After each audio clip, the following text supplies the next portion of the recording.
So I've been kind of on a kick of taking different writing advice and assessing whether that writing advice is good or not. And today we're going to be looking at a piece of writing advice from Cormac McCarthy. His piece of writing advice is to write everything, even scenes you're not going to use. And it might surprise you what I actually think of this advice. Or it might not. I'm not you. I can't read minds.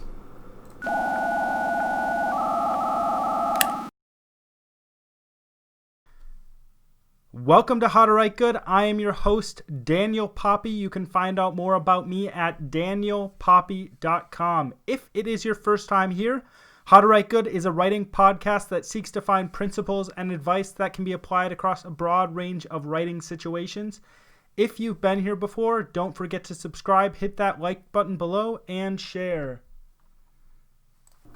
So right off the bat, I'm going to say this piece of writing advice, to write everything, even scenes that you're not going to use. I'm going to say right off the bat that this is good advice, but it is also bad advice. Now, we would expect Cormac McCarthy to be putting out good advice because he has been a writer for a very long time. Therefore, he hopefully knows how to write, and I have read some of his work, so I have seen that he has the ability to write. So this advice is good if you're in a specific situation, and I don't just mean a subjective situation based on the writing or what you're trying to do with your writing. I think this writing advice is actually good across almost every single type of narrative writing, okay? Or maybe I would say it's good across every single type of narrative writing, but you do run into some issues in some situations. So first we're going to talk about why this writing advice is good, and then I'm going to be talking about why this writing advice is bad. And this advice is simple, and this advice, the premise of this advice is simple. It makes a lot of sense. It's something that I talk a lot about. I say that you should do a specific thing in your writing, and that is practice or experiment or stretch. Push yourself out to the boundaries of what you're able to do with your writing. And I think this is what Cormac McCarthy is also trying to express, but he's not saying it in the same words, and he's probably saying it he's trying to get to the same result in a different way. And what he's saying is you're exploring a story or an idea as far as you're able to take that story or idea. And if you don't write everything, even things that you're not going to use, how do you know that you actually have explored that idea or that story or that character or whatever as far as you need to take it, right? That's the real question. Unless you've actually taken the time to explore, you don't know what actually is out there. You don't know if you've written the best book you could possibly be able to write. What I think this also does, besides allowing you to explore the extent of what you're capable and what is capable of in the story, that's a weird way to say it, what you can do in the story, I also think you're less attached to your writing if you do this thing. And I think you should be less attached to your writing because you should try to look at your writing as if you're not yourself, right? You should try to be your worst possible critic, but you should not get so caught up in your own head that you can't actually look at your writing objectively. And that's something you also have to learn. Another reason why this is good writing advice is because you might find a scene that you had not thought about at all, and you might find that scene is very impactful and you want to include it in the final draft of your book. And if you hadn't taken the time to write every single thing, you wouldn't have known that scene would have had as much of an impact. And the final reason why I think this is good writing advice, it's a smaller reason, but I think it's a good reason as well, and it makes your writing easier. And I think it makes your writing better as well, because when you have an easier time writing, you feel better. And when you go through the process of editing the book, it just seems to work out better if you're not crabby all the time, if you're not tired. You know, there is a certain amount of energy you need to use to actually write, and we want to make sure we have that certain amount of energy. And you can write when you're in a bad mood and when you're tired, but we do want to be in a better mood generally, because generally when you're in a better mood, you can get more stuff done. And this final reason is it's harder to add than subtract to a final edit. What I mean by that is when you get to the end of your first draft, I have found, and maybe you're different, but I think this is the case with most people, I found it to be the case that when I try to add things to a final draft, it is harder than just taking things away from the final draft. When I am adding something to a final draft, I have to generate information. I have to make something up. And when I am subtracting, all I have to do is strip things away and make that final draft cleaner. So by writing everything, even things that I am not going to use, I don't have to add things to the final draft, and I just have to find those things that are going to best fit into the final draft, and I already have the things I'm going to work with when I do that. Now, I also said this was bad writing advice as well.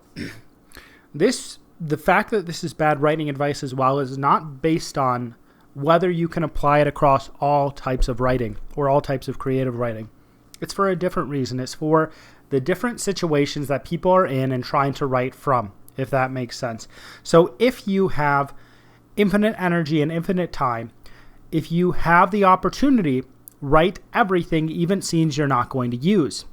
And if you're on the level of Cormac McCarthy or some other very big named authors, you do have the ability to do that.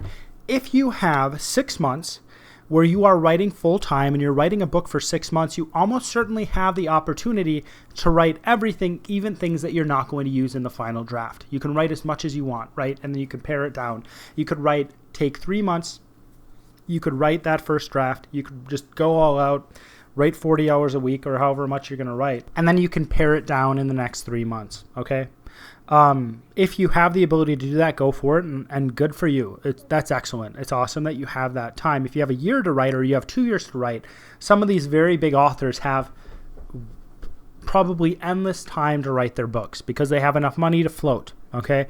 Most people don't, and I realize that. And this is why I say this is bad writing advice for the majority of people, because most people do not have time to do that. If you continue writing one book for like 10 years, you probably do have time to do that. But if you want to write, and especially if you want to write full time, I think that you should try to write quickly and write well as you write quickly, if that makes sense. So that if you're going to write every single thing you think up, it's going to take you much longer to get to the end of a book and get to the end of a first draft. And the majority of us are not unbelievable writers, right? The majority of us are putting words together. We're trying to figure out what's best. We're not going to end up being what would you call it? We're not going to end up being classic authors. I think the majority of people who are serious about their writing can hope to actually write and have a fan base, and they can make money off their writing. I actually think that's the case, especially nowadays. But for even those people who are going to write and live off their writing, you might not have time to write every single thing you can think of when you're going through that first draft or whatever draft you're going through. It's just a matter of time. And if I were to say, if I were to be asked whether you should write one book and it takes you 10 years or write 10 books over 10 years, I would say you probably should write the 10 books. Now, it might be the case that you end up with the best book ever written within those 10 years. But what might also be the case is that you go through this whole entire process of writing one entire book and you don't actually know how to write a book well because everybody has to start somewhere and your first book is probably going to be your worst. You don't know how to write well, so you take this time to write this book and you haven't gone through the process of writing a book already, if that makes sense, right? There's a cycle to it. You have the planning, you have the outlining, you have the first draft, you have the edit, you have the different parts of the edit, etc. And each of these goes in a cycle, and you learn what that cycle is. You learn what your rhythm is. And if you can do that more times, you learn how to do it better, right? Each thing there's different aspects and there's different skills you have to integrate into all these different parts. And if you're working on one book, you're probably going to be stuck at that first draft portion for a very long time.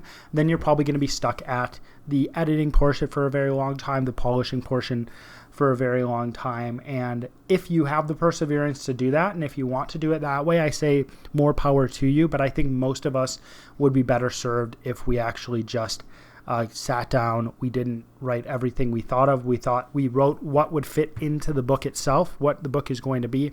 And then we polish that up as quickly as we could, get that out to people, and then we move on to the next book, and we grow from there. Because honestly, most people, I think all writers, what's going to happen is if I'm writing 10 books in 10 years and you're writing one book in in 10 years, I am going to learn as much as you are, probably more, throughout those 10 years because I've gone through that cycle of working with different characters, of working with different chapters, of working with different plot lines, etc., of working in different mediums, different genres possibly. And I've learned all those different parts, and I've gone over it again and again and again, and I see how I can fix those things, and I get 9 different chances. Every single book is another chance to fix my problems. Instead of trying to figure out how to fix the book I'm already working with, I get to start again and fix that and try to fix it again and again and again and again. So it's probably the case that by the time both of us get to that 10-year mark, I'm ahead of you if you're deciding just to write one book.